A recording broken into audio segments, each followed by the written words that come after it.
ప్రసంగి గ్రంథం 12వ అధ్యాయము. దుర్దినములు రాకముందే ఇప్పుడు వీటి యందు నాకు సంతోషము లేదని నీవు చెప్పు సంవత్సరములు రాకముందే, తేజస్సునకును సూర్యచంద్ర నక్షత్రములకును చీకటి కమ్మకముందే, వాన వెలసిన తర్వాత మేఘములు మరల రాకముందే, నీ బాల్య దినములందే నీ సృష్టికర్తను స్మరణకు తెచ్చుకొనుము.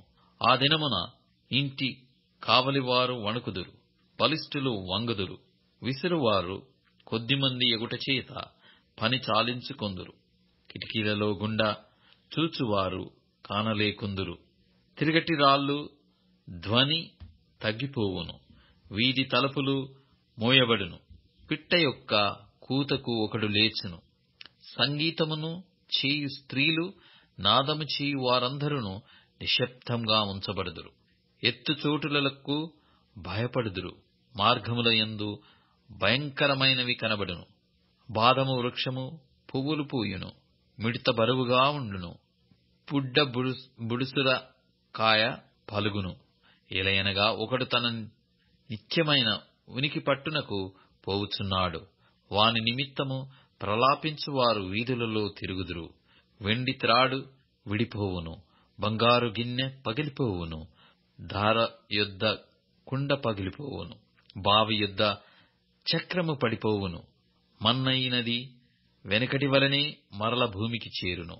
ఆత్మ దాని దయచేసిన దేవుని యొద్దకు మరలపోవును. సమస్తము వ్యర్థమని ప్రసంగి చెప్పుచున్నాడు.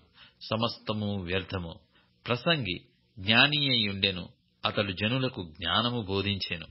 అతడు ఆలోచించి సంగతులు పరిశీలించి అనేక సామెతలను అనుక్రమపరచెను. ప్రసంగి ఇంపైన మాటలు చెప్పుటకు పూనుకొనెను. సత్యమును గూర్చిన మాటలు యథార్థ భావముతో వ్రాయుటకు పూనుకొనెను. జ్ఞానులు చెప్పు మాటలు ములుకొలల వలెను చక్కగా కూర్చబడి బిగగొట్టబడిన మేకుల వలెను ఉన్నవి.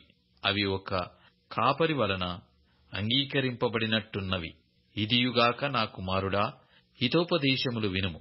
పుస్తకములు అధికముగా రచింపబడును, దానికి అంతము లేదు. విస్తారముగా విద్యాభ్యాసము చేయుట దేహమునకు ఆయాసకరము.